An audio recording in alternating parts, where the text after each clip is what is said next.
இன்னைக்கு நம்ம ஒரு மூவி எக்ஸ்பிளனேஷன் வீடியோ எப்படி மேக் பண்றது அப்படின்றது தான் பார்க்க போறோம். வாங்க வீடியோக்குள்ள போலாம்.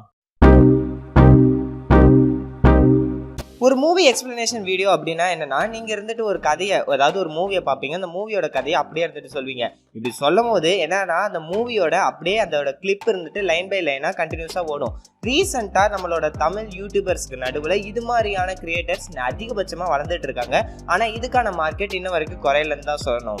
ஸோ அப்படிப்பட்ட வீடியோஸை நீங்கள் மேக் பண்ணுறதுக்கு ஒரு ஸ்டெப் பை ஸ்டெப் கைடாக தான் இந்த வீடியோ இருக்க போது. நான் இந்த வீடியோவில் சொல்கிற எல்லாத்துக்குமே இருந்து பார்த்தீங்கன்னா டிஸ்கிரிப்ஷனில் லிங்க் கொடுத்துருப்பேன். ஐகார்டில் வரலினாலும் டிஸ்கிரிப்ஷனில் கண்டிப்பாக வரும். அதே மாதிரி ஒரு குறிப்பிட்ட பார்ட்டை நீங்கள் திருப்பி பார்க்கணுன்னா அதுக்கான டைம் ஸ்டாம்ப்ஸும் கொடுத்துருக்கேன், நீங்கள் செக் பண்ணி பாருங்கள். இப்போ வாங்க வீடியோக்குள்ளே போகலாம்.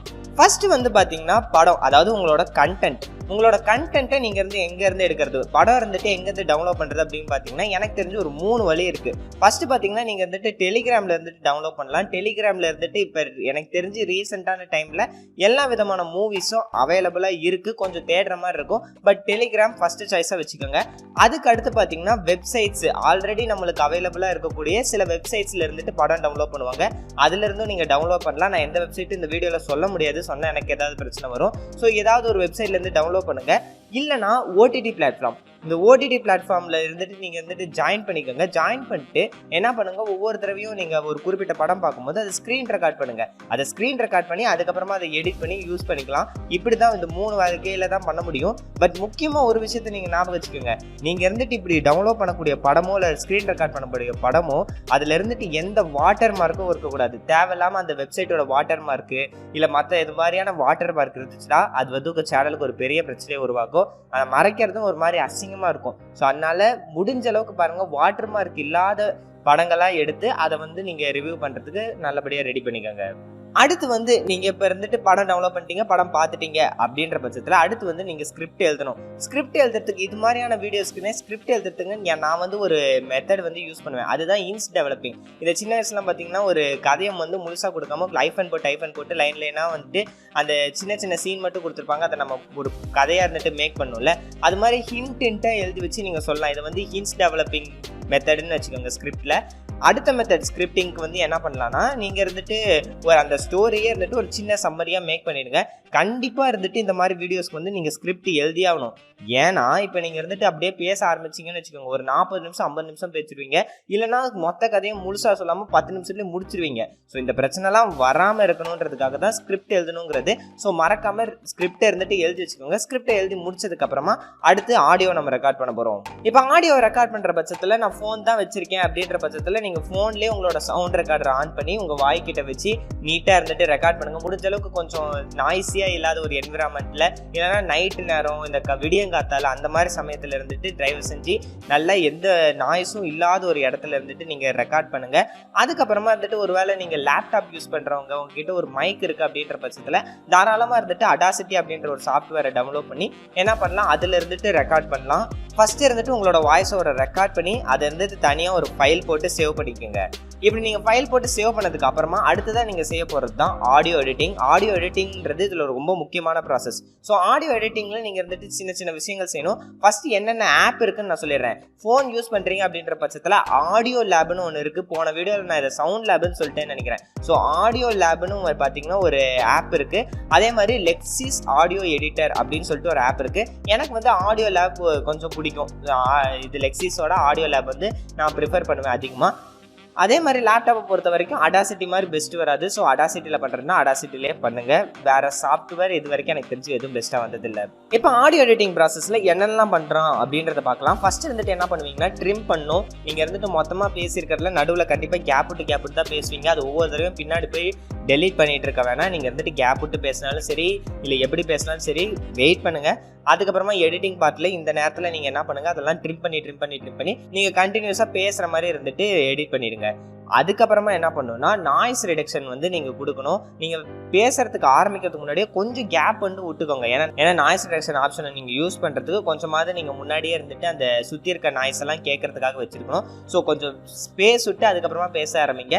அது மாதிரி பேச ஆரம்பித்து நாய்ஸ் ரிடக்ஷன் அப்படிங்கிற ஒரு ஆப்ஷனை எடுத்து யூஸ் பண்ணுங்கள். அது எப்படி பண்ணுறதுன்னு தெரியலனா கீழே டிஸ்கிரிப்ஷனில் வந்து லிங்க் கொடுத்துட்றேன், போய் செக் பண்ணி பாருங்கள். நாய்ஸ் ரெடியூஸ் பண்ணதுக்கு அப்புறமா நீங்கள் இருந்துட்டு என்ன பண்ண போகிறீங்கன்னா பேக்ரவுண்ட் மியூசிக் வந்து ஆட் பண்ண போகிறீங்க. பேக்ரவுண்ட் மியூசிக் ஆட் பண்ணிவிட்டு என்வலப் டூல்னு ஒன்று வந்து இருக்கும். என்வலப் டூல்னா அடாசிட்டியில் ஒன்று இருக்கும். அதை வந்து யூஸ் பண்ணுறேன்னா யூஸ் பண்ணலாம். இல்லை நான் வெறும் பேக்ரவுண்ட் மியூசிக்கோட சவுண்டை மட்டும் நான் குறைச்சிடுறேன்னா பேக்ரவுண்ட் மியூசிக்கோட சவுண்டை மட்டும் குறைச்சி நீங்கள் சரி பண்ணிக்கோங்க. பேக்ரவுண்ட் மியூசிக் இருந்துட்டு நீங்கள் என்ன பண்ணலான்னா யூடியூப்லேயே இருந்துட்டு கொடுத்துருப்பான் சில பேக்ரவுண்ட் மியூசிக் நீங்கள் யூஸ் பண்ணலான்னு. அதே யூஸ் பண்ணுங்கள். நல்லா சவுண்டை குறைச்சி விட்டிங்கன்னா உங்களுக்கு வந்துட்டு அந்த வாய்ஸ்லாம் பின்னாடி கேட்காது, நீட்டாக இருக்கும். இப்போ அடுத்ததான் நம்ம என்ன பண்ண போகிறோம்னா வீடியோ எடிட்டிங். ஸோ இப்போ தான் இருந்துட்டு நீங்கள் மொத்தத்தையுமே கொண்டு வந்து சேர்க்க போகிறீங்க. ஒரு பர்சனலாக இருந்துட்டு இந்த வீடியோ எடிட்டிங் சாஃப்ட்வேர் யூஸ் பண்ணுங்கள் அப்படின்லாம் நான் எதுவும் சொல்ல போகிறதில்ல. உங்களுக்கு என்ன சாஃப்ட்வேர் தோணுதோ இல்லை உங்களுக்கு என்ன ஆப் தோணுதோ அதை யூஸ் பண்ணுங்கள். பட் நான் சொல்கிற ஃபியூச்சர்ஸ்லாம் இருந்துட்டு உங்களோட ஆப்லேயோ இல்லை உங்களோட சாஃப்ட்வேரில் இருக்கியோன்றது செக் பண்ணிக்கோங்க. ஸோ 3 ஃபியூச்சர்ஸ் இருந்துட்டு இது கண்டிப்பாக தேவைப்படும். ஃபர்ஸ்ட் ஆப்ஷன் பார்த்தீங்கன்னா ஸ்ப்ளிட்ன்ற ஒரு டூல் இருக்கும். அதாவது ஒரு இதை இருந்துட்டு 2ஆக ஸ்ப்ளிட் பண்ணுறதுக்கான டூல். இது வந்து பார்த்தீங்கன்னா எல்லா ஆப்லேயும் அவைலபிளாக இருக்கும். கண்டிப்பாக எல்லா சாஃப்ட்வேர்லேயும் அவைலபிளாக தான் இருக்கும். அடுத்து வந்து பார்த்தீங்கன்னா speed and duration. So speed and duration அப்படிங்கிறது பார்த்தீங்கன்னா எல்லா ஆப்லேயும் அவைலபிளாக இருக்குன்னு தான் நினைக்கிறேன். ஏன்னா ஒரு கிளிப்போட ஸ்பீடை வந்து ஃபாஸ்ட் பண்ணுறது, ஒரு கிளிப்போட ஸ்பீடை வந்து ஸ்லோ பண்ணுறது, அதுக்கு வந்துட்டு ஒரு ஆப்ஷன் இருக்கும். அது இருந்துட்டு மேக்ஸிமம் மோஸ்ட் ஆஃப் த ஆப்ஸில் வந்து அவைலபிளாக இருக்கும். அதே மாதிரி சாஃப்ட்வேர்ஸ்லேயே அவைலபிளாக இருக்கும். ஸோ அது மாதிரி ஒரு வேலை அவைலபிளாக இல்லைன்ற பட்சத்தில் வேறு ஏதாவது வீடியோ எடிட்டிங் ஆப்பையோ இல்லை வீடியோ எடிட்டர் சாஃப்ட்வேரையோ இருந்துட்டு ட்ரை பண்ணி பாருங்கள். அதில் கண்டிப்பாக ஸ்பீட் அண்ட் டியூரேஷன் ஒரு ஆப்ஷன் இருக்கும். இதுக்கப்புறமா இருந்துட்டு நீங்கள் என்ன பண்ணணும்னா இன்சர்ட் ஃப்ரீஸ் ஃப்ரேம் அப்படின்ற ஒரு ஆப்ஷனை யூஸ் பண்ணுவீங்க. ஸோ இந்த இன்சர்ட் ஃப்ரீஸ் ஃப்ரேம்ன்ற ஆப்ஷன் வந்து சாஃப்ட்வேர்ஸில் மட்டும்தான் இருக்கும், ஆப்ஸில் வந்து இருக்காது. ஸோ அதுக்கு வந்து என்ன பண்ணலாம்னு நான் சொல்கிறேன். இந்த ஃப்ரீஸ் ஃப்ரேம்ன்றது ஒன்றும் இல்லை, அந்த குறிப்பிட்ட ஃபோட்டோவை மட்டும் எடுத்து தனியாக போடுறது.